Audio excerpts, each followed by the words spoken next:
Study IQ IAS, आपका selection हमारा mission. Hello everyone, मेरा नाम है रणधीर सिंह और मैं आप सबका स्वागत करता हूं UPSC CSC study IQ YouTube channel पे। दोस्तों, again the topic is related to environment, your GS paper 3, very important. Recently government ने एक मिशन को वापस रिवाइज किया है जिसका नाम था ग्रीन इंडिया मिशन। और इस ग्रीन इंडिया मिशन को अब रिवाइज करने के बाद गवर्नमेंट ज्यादा फोकस कर रही है on a specific landscape basis पे क्या होगा मेरे दोस्तों, गवर्नमेंट की अप्रोच रहने वाली है कि हम अपनी इकोलॉजी को, हम अपनी बायोडाइवर्सिटी को बचाएं। वहीं पे एक इसी के अंदर एक जो बहुत शानदार तरीका है गवर्नमेंट का, राइट, खास करके सबसे वल्नरेबल अगर आप अभी इकोलॉजिकल सिस्टम देखोगे, दैट इज हिमालयस।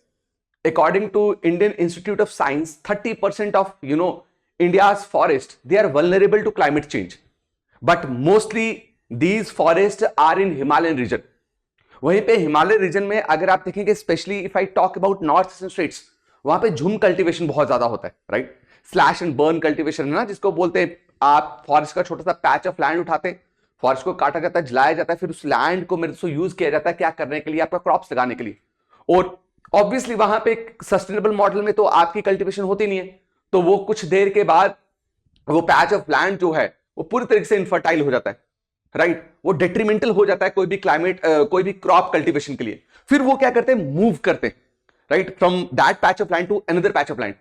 तो इससे क्या हो रहा है कि जो स्टडीज है वो ये बता रही हैं कि हिमालयन रीजन में जो अनसस्टेनेबल मॉडल का जो आपकी कल्टीवेशन प्रैक्टिसेस हो रही है ना, उससे हिमालय बहुत वल्नरेबल होता जा रहा है।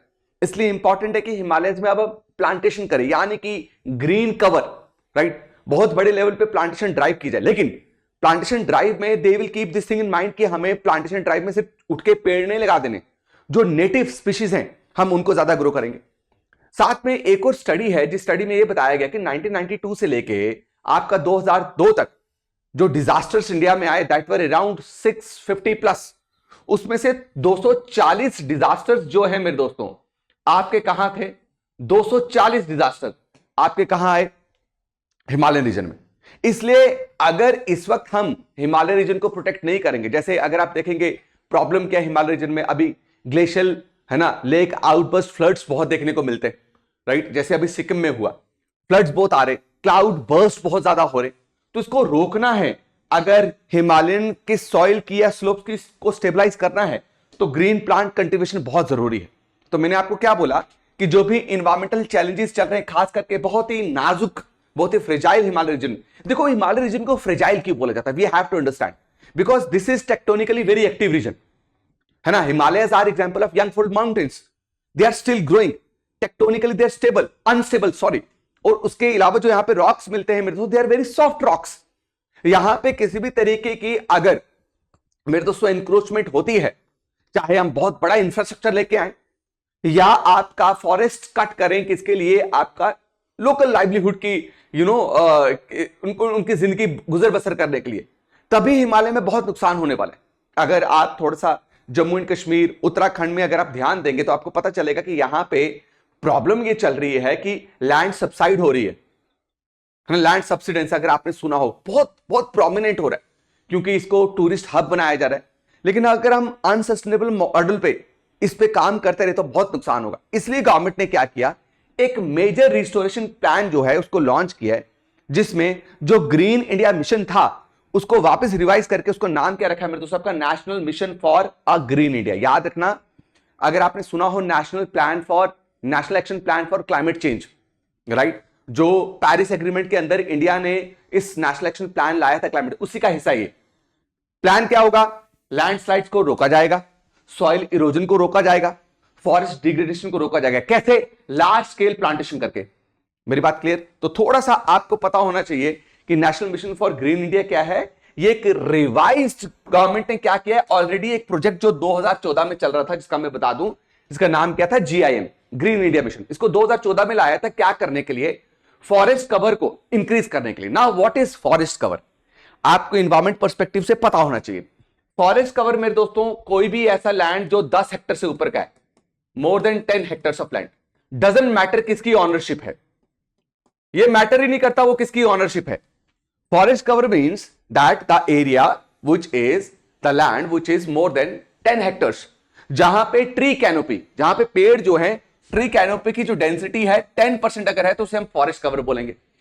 Now forest cover on the basis of, हम डेंसिटी इसको डिवाइड कर देते हैं फिर 3 हिस्सों में। इसको एक को बोलते हैं वेरी डेंस फॉरेस्ट, एक को बोलते हैं मॉडरेटली डेंस फॉरेस्ट, और एक को बोलते हैं ओपन फॉरेस्ट, है ना। बहुत इंपॉर्टेंट टर्म्स है ये। वेरी डेंस फॉरेस्ट किसको बोलेंगे? जहां पे ट्री कैनोपी या तो इक्वल टू 70% है या मोर देन 70% है, राइट। उसके बाद मॉडरेटली डेंस फॉरेस्ट किसको बोलेंगे? जिसमें ट्री कैनोपी 40% टू 70% है। और मेरे दोस्तों आपका ओपन फॉरेस्ट किसको बोलेंगे? जिसकी ट्री कैनोपी जो है आपकी 10 टू 40% है। मेरी बात आपको क्लियर है, समझ के? तो प्लान क्या था कि हम क्या करेंगे, फॉरेस्ट कवर को बढ़ाएंगे, किसमें? 5 मिलियन हेक्टेयर ऑफ लैंड में। इससे फॉरेस्ट क्वालिटी इंप्रूव होगी, बहुत जरूरी है। तो इसमें क्या हुआ, अभी तक क्या अचीव किया? तो आप देखोगे 2015 से लेकर 2021 तक हमने कम से कम 11.22 मिलियन हेक्टेयर ऑफ एरिया में क्या कर दिए, इन स्कीम के जरिए फॉरेस्ट कवर रिवाइव किए। फंडिंग क्या थी? 624.71 करोड़ की फंडिंग आई थी, राइट। आई होप आपको यह बात क्लियर है। अब इसी को रिवाइज किए। इसको रिवाइज करने का कारण क्या है? और इसमें रिवाइज करना सिर्फ आप ये नहीं बोला कि फॉरेस्ट कवर लाओ, नहीं। ये मिशन को रिवाइज करने का कारण यह है कि हमारे पास कुछ स्टडीज है, जो स्टडीज ये बता रही हैं कि अब देखिए, हमें सिर्फ फॉरेस्ट कवर से काम नहीं चलेगा। जो वेस्टर्न घाट्स हैं, अगर मैं आपको यहां पे बात करूं तो वेस्टर्न घाट्स तो यहां मिल रहे है ना, ये वेस्टर्न घाट्स है, these are western Ghats, isn't it. और हिमालयस ये हैं। तो मुझे एक बात बताओ, क्या दोनों की फॉर्मेशन, दोनों का अगर आप लैंडफॉर्म देखोगे और दोनों के बनने का तरीका देखो, क्या वो सेम है? नहीं। Western Ghat they are stable. Western Ghats में आपके ट्रॉपिकल रेन फॉरेस्ट है, वहीं पे आपको हिमालयस में ज्यादातर क्या मिल रहे हैं मेरे दोस्तों? आपके अल्पाइन फॉरेस्ट मिल रहे है ना, माउंटेनियस फॉरेस्ट मिल रहे। तो आपको यह बात समझनी है कि दोनों को अगर हम एक ही स्कीम के जरिए क्या करेंगे, प्रोटेक्ट करेंगे, तो कामयाब नहीं होने वाले। हमें डिफरेंट लैंडस्केप में डिफरेंट अप्रोच रखनी पड़ेगी। यही है मेरे दोस्तों आपका रिवीजन का क्या तरीका। तो ग्राउंड लेवल क्लाइमेट हमने इंपैक्ट देखा, क्या हो रहा है कि डिजर्टिफिकेशन बहुत बढ़ रही है, बहुत ज्यादा डिजर्टिफिकेशन बढ़ रही है, डस्ट स्टॉर्म्स बहुत ज्यादा आ रहे हैं। इसरो की जो इनपुट्स हैं, फॉरेस्ट सर्वे ऑफ इंडिया के जो इनपुट्स है, वो ये बात बोल रहे हैं कि अभी इंपॉर्टेंट है कि हम क्या करें, लैंडस्केप स्पेसिफिक हम अप्रोच रखें, राइट। हम इकोलॉजिकल सेंसिटिव अप्रोच रखें कि वहां पे क्या चीज है, वहां पे क्या नुकसान है, वहां पे क्या चीज चाहिए रिस्टोर करने के लिए। फिर हमने कहा कि फोकस एरिया क्या रहेगा, जो सबसे क्रिटिकल लैंडस्केप है, जो सबसे ज्यादा वल्नरेबल है और इंपॉर्टेंट भी है, वो क्या हो गए? Aravallis range, western Ghats, mangroves forest और इंडियन हिमालय। हम सबसे बेस्ट तरीका अपनाएंगे इनको क्या करने के लिए, प्रोटेक्ट करने के लिए। I hope you got it. यहां पे कोई दिक्कत नहीं है, आपको कोई प्रॉब्लम नहीं है। अब where will plantation be done? Himalaya region में कहां प्लांटेशन की जाएगी? जम्मू एंड कश्मीर, लद्दाख, हिमाचल प्रदेश, उत्तराखंड, सिक्किम, और आप देख लीजिए सारी आपकी नॉर्थन स्टेट्स, इवन की west Bengal is also included in it. West Bengal वाला कौन सा हिस्सा मेरे दोस्तों जो आपका सिक्किम के साथ लगता है? Are you understanding my point? यहां सब क्या होगी, आपकी प्लांटेशन ड्राइव होगी। ये मिशन अगर आपको पता दिया 17 गोल्स जो अचीव करने की बात की है बाय 2030, उसको हम क्या बोलते हैं? Sustainable development goals. Sustainable development goals में मेरे दोस्तों उनमें से एक गोल ये भी है, कमेंट सेक्शन में जरूर कमेंट करिएगा वो गोल किसके अंडर आता है, राइट। क्या गोल 8.1 है, 10.1 है, 9.1 है, क्या है? मुझे कमेंट सेक्शन में जरूर कमेंट चाहिए। सस्टेनेबल डेवलपमेंट गोल में यह बोला गया है कि हमें अपने फॉरेस्ट को प्रोटेक्ट करना है, हमने एक उपजाऊ लैंड को बैरन लैंड बनने से रोकना है। तो यह मिशन जो है इसलिए मैटर करता है क्योंकि ये आपका सस्टेनेबल डेवलपमेंट गोल के अप्रोच की तरफ बढ़ेगा। दूसरा, मैंने आपको बताया इंडियन इंस्टीट्यूट ऑफ साइंस क्या बोल रहा है कि 39%, सॉरी मैंने 30% बोला था, 39% जो फॉरेस्टेड एरियाज है इंडिया में वो बहुत वल्नरेबल है। मतलब क्लाइमेट चेंज अगर हमने ध्यान नहीं दिया तो खत्म, तबाह। लेकिन उसमें से सबसे ज्यादा नुकसान कहां होगा? जो हिमालयन बायोडायवर्सिटी हॉटस्पॉट है, इनको सबसे ज्यादा नुकसान होने वाला है। 1900 से लेके 2022 तक आपके लगभग 687 मेजर डिजास्टर्स आए, जिसमें से 240 डिजास्टर्स जो हैं आपके सिर्फ हिमालय में थे। इसलिए मैटर करता है कि हम क्या करें भाई साहब, इस मिशन को लेके आए। अब इस मिशन में फोकस क्या रहेगा? जो हमारी डिग्रेडेड ढलाने हैं, स्लोप्स हैं, उनको वापस रिस्टोर किया जाए। कैसे रिस्टोर करेंगे? इन स्लोप में हम वही प्लांट लगाएंगे जो प्लांट वहां का नेटिव है, राइट, ताकि ये क्या कर पाए मेरे दोस्तों, स्लोप को स्टेबलाइज कर पाए। इससे सॉइल इरोजन भी प्रिवेंट होगी, है ना। फिर हम लैंडस्लाइड को कैसे कंट्रोल करेंगे? Slope stabilization. स्लोप स्टेबलाइजेशन में बहुत सारी चीजें आती हैं। आपने कभी कभी देखा होगा कि कुछ पहाड़ जो है अगर वो बहुत ऐसे स्टीप होते हैं तो उनके बेस में क्या करते हैं मेरे दोस्तों, आपका कंक्रीट स्ट्रक्चर बना देते हैं। देखा ना आपने, यहां कंक्रीट स्ट्रक्चर बना देते हैं ऐसे, ताकि मेरे दोस्तों इसको पकड़ के रखे, ये लैंडस्लाइड ना हो। कभी कभी यहां पे आयरन की रॉड्स जो है मेरे दोस्तों ऐसे इसमें इमर्स की होती है, आयरन की रॉड्स इमर्स करके एक बहुत बड़ा जो है आपका नेट सिस्टम लगाया जाता है। क्या लगाया जाता है? नेट सिस्टम लगाया जाता है, ताकि अगर स्लोप क्या है आपकी, लैंडस्लाइड हो भी तो वो इसको कंट्रोल कर ले। मेरी बात क्लियर है? उसके अलावा मेरे दोस्तों क्या होगा? Building contour trenches. Contour trenches क्या हो गई? हम जो है आपके इस तरीके से, राइट, ये इस तरीके से हम क्या करेंगे, आपका स्लोप को स्टेबल करेंगे। इससे कम आपका रन ऑफ होता है, कम इरोजन होगा। उसके अलावा गली प्लग्स। गली प्लग्स क्या है? अब आप देखिए, ये गली प्लग्स क्या है? कभी जब नदी चलती है बारिश के टाइम पे तो बहुत बुरी तरीके से वो इरोजन करती है, तो हम ऐसा एक बैरियर क्रिएट कर देंगे जिससे गली इरोजन इतनी ज्यादा ना हो। गली इरोजन अगर आपको पता हो, Chambal river very famous for गली erosion, very very famous for गली इरोजन, जिसको हम क्या बोलते हैं, आपका बैडलैंड टोपोग्राफी बोलते हैं। Chambal is very famous for badland topography. उसको रोकना है ना, तो आपको इस तरीके की क्या चाहिए, बैरियर्स चाहिए, ताकि उसका इंपैक्ट कम हो। I hope you got it, कोई दिक्कत नहीं है। उसके बाद लैंड यूज को प्लान कीजिए, किस तरीके से हम क्या करने वाले हैं, आपकी जमीन का इस्तेमाल करने वाले, किस तरीके की कल्टीवेशन होगी। जैसे अगर हिली एरिया में पैडी प्रोटेक्शन प्लांटेशन बहुत इंपॉर्टेंट है। कुछ कुछ एरिया में आप एग्रोफॉरेस्ट्री का क्या मतलब है, फार्मर्स को इन्वॉल्व कीजिए, फार्मर्स को इन्वॉल्व कीजिए। जब आप फार्मर्स को इन्वॉल्व करोगे, उनको बोलो कि भाई आप इसके साथ साथ क्या करें, प्लांटेशन ड्राइव भी करें, अपनी जमीन पे ही, लैंड पे ही क्या करें, आप प्लांटेशन ड्राइव करें, है ना। एग्रीकल्चर प्लस फॉरेस्ट्री इसको बोलते हैं। I hope this is very clear. अब एक और चीज जो बहुत इंपॉर्टेंट है, ये अगर आप पेड़ देख रहे हो, इसका इतना डिमांड होता है मेरे दोस्तों बाहर। इस पेड़ का नाम क्या है? Sea buckthorn. ये बेसिकली आपका पेड़ नहीं, एक श्रब होता है जो हिमालय रीजन में बहुत बेहतरीन तरीके से ग्रो हो सकता है, और इसकी मेरे दोस्तों इकोनॉमिक वैल्यू बहुत ज्यादा है, इसकी कमर्शियल वैल्यू बहुत ज्यादा है।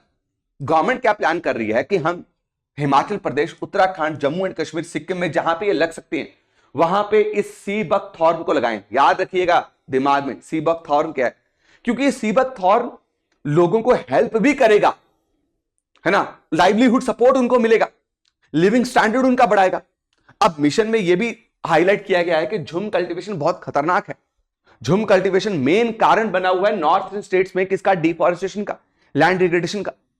यह बहुत बड़े लेवल पे इकोलॉजिकल स्ट्रेस चलता है हमारे हिमालय पे, तो इसको रोकना है तो वहां की लाइवलीहुड को बेहतरीन कीजिए। क्या कीजिए? लाइवलीहुड को बेहतरीन कीजिए। मैं उम्मीद करता हूं मेरे दोस्तों आपको यह आर्टिकल बहुत बेहतरीन तरीके से समझ आया। This is how government is planning to start your green cover drive in the Himalayan region, and what benefit people will get from you. I hope you got it. Now जो हमेशा की तरह होता है, आज है मेरे दोस्तों 23 जून और आज हमने एक बेहतरीन बैच स्टार्ट करा है। Again the batch is Pratigya batch, GS foundation P2I prelims to interview. मत अपना टाइम वेस्ट करें प्लीज। जो एस्पिरेंट्स हैं, जो फ्री बैठे हुए हैं, हमें बोला जाता है ना, सोची सोचना हो जे सोची लखवार। अगर सोचते रहोगे ना, कुछ नहीं होगा, करना पड़ेगा। You have to execute it, don't over think. And if you think that you were average student during school time, या आप कॉलेज टाइम पे एवरेज स्टूडेंट हैं, तो आई एम टेलिंग यू कि ये यूपीएससी बना ही एवरेज स्टूडेंट्स के लिए है, राइट। क्योंकि यूपीएससी में आप मैटर नहीं करता आपने एमबीबीएस किया है, आपने आईआईटी से पढ़े हैं। मैटर ये करता है कि क्या आप कंसिस्टेंसी मेंटेन करने के लिए तैयार हैं, क्या आप टाइम देने के लिए तैयार हैं, क्या आप बैठने के लिए तैयार हैं, क्या आप सेक्रीफाइस करने के लिए तैयार हैं। अगर आप में दम है तो मेरे दोस्तों you are fully ready, eligible to appear in this examination. मैं तो हमेशा किसी को बोलता हूं कि अगर आपने ये दिमाग में सोचा है कि भाई मुझे ये करना है तो हो जाएगा, इसलिए इस बैच में एनरोल कीजिए। आज ये बैच स्टार्ट हुआ है, discount is started on this batch. Morning batch रहने वाला है सुबह मेरे दोस्तों आपका 8 बजे ये लाइव क्लासेस चलेंगी, और इस बैच में हम आपको कम से कम 1000+ आवर्स की लाइव क्लासेस देंगे भाई, 1000+ आवर्स की लाइव क्लासेस। उसके अलावा मेरे दोस्तों पीआरपी प्रोग्राम क्या है कि इस कोर्स में एनरोल होने के बाद हम जब आपको पढ़ाएंगे, हम we will start from very basics. उसमें हम क्या करेंगे, आपकी वीकली और मंथली टेस्ट होगा। अगर आप वीकली और मंथली टेस्ट में हमारे बेस्ट परफॉर्मर्स में से एक हुए तो आपको प्रीलिम्स में अपीयर होने से 4-5 महीने पहले करोलबाग ऑफलाइन सेंटर में बुलाया जाएगा। हमारे खर्चे पे 100% स्कॉलरशिप में आपको तैयारी करवाई जाएगी। आपकी इवन की पीजी का, आपके रहने का, खाने का, पीने का खर्चा सारा स्टडी आई होगा। प्रीलिम्स की तैयारी करके अगर आप प्रीलिम्स क्लियर करते हैं, राइट, तो फुल फी आपने जो पे की होगी, फुल फी रिफंड हो जाएगी। You will also be eligible for what your mains residential programme. और उसके अलावा मेरे दोस्तों, अगर आप हमारे मंथली टेस्ट में टॉप परफॉर्मर रहेंगे तो आपको 11,000 का कैश प्राइज जो है वो स्टडी आईक्यू हर महीने देगा। 18+ बुक्स जो है वो आपके घर पे हम डिलीवर करेंगे। इसमें मेरे दोस्तों आपके 75+ प्रीलिम्स के आपको टेस्ट सीरीज मिलने वाले हैं। Are you getting my point? इसलिए इस कोर्स में एनरोल करने के लिए आपको क्या करना है, स्टडी आईक्यू की वेबसाइट पे जाना है, वहां पे एक्सप्लोर कोर्सेज में जाएंगे और वहां पे कोर्स को परचेज करने से पहले EMI is also available. Course को परचेज करने से पहले मेरे दोस्तों RDX लाइव कूपन कोड का इस्तेमाल करना नहीं भूलिएगा। मिलता हूं आपको नेक्स्ट वीडियो में, तब तक के लिए आप अपना ख्याल रखें। सबको जय हिंद, जय भारत मेरे दोस्तों। स्टडी IQ IAS, आपका सिलेक्शन हमारा मिशन।